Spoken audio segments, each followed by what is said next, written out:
শুধুমাত্র নামের জন্যই আমরা একটা জায়গায় যাই, সেটার যতই মূল্য থাকুক বা যত সমস্যা থাকুক, আসলে ওই নামটার কারণেই ওই জিনিসটার ভ্যালু থাকে অনেক।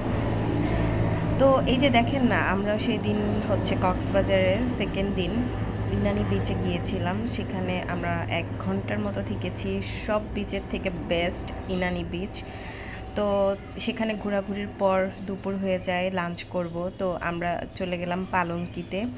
পালঙ্কির এত এত রিভিউ দেখেছি যে খাবারের তুলনায় প্রাইস অনেক বেশি হাই। কিন্তু হাই হলেই কি, ওই যে দাম যতই থাকুক তার নাম আছে, সেই জন্যই যাওয়া। তো পালঙ্কিতে যাওয়ার পর সবচেয়ে বেশি ইন্টারেস্টিং লেগেছে তাদের মেনু কার্ডটা, এত সুন্দর।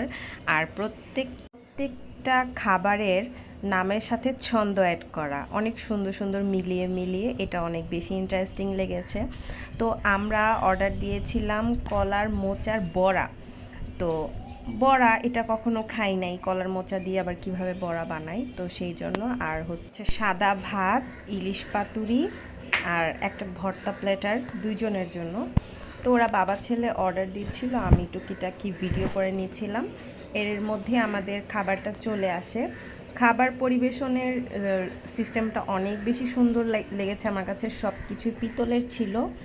আর ভর্তাগুলো অনেক বেশি মজা, অনেক। আমরা পরবর্তীতে পার্সেল করেও নিয়ে এসেছিলাম। আর ইলিশ পাতুরিটা যে খেয়েছি, একদমই মজা না। মানে ইলিশের কোনো ফ্লেভারই নাই, শুধু সরিষার ঝাঁজ আছে। আর এই হচ্ছে কলার সেই মোচার বড়া। এটা কি আপনাদের কাছে কোনো দিক থেকে মনে হয়েছে যে এটা কলার মোচার বড়া? এটা আমার কাছে লেগেছে ডিম চপ। ভিতরে ডিম নাই, কলার মোচা হয়তো থাকবে, কিন্তু খাওয়ার সময় দেখি ভিতরে শুধুই আলু। আমি তাও একটু কলার মোচা পেয়েছিলাম, ভাজি করে দিয়েছিল, আর বাদাম আর কিশমিশ দিয়ে বেশি ভরা ছিল। কিন্তু আমার হাজব্যান্ড পাই নাই, শুধু আলু ভিতরে ওরটাতে।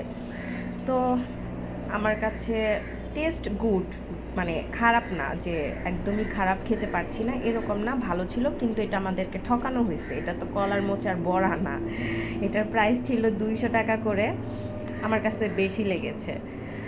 তো আবরারের কাছে অনেক ভালো লেগেছে, এটাই আলহামদুলিল্লাহ। তারপর আমরা খাওয়া দাওয়া শেষ করে এটাই ডিসাইড করলাম যে নেক্সট টাইম আমরা এখানে আর আসবো না। ইলিশ পাতুরিটা নিয়েছিল 550 টাকা করে পার পিস, আর ভর্তা পুরা প্ল্যাটারটা নিয়েছিল 600 টাকা, আর প্লেন রাইস নিয়েছিল 120 টাকা করে।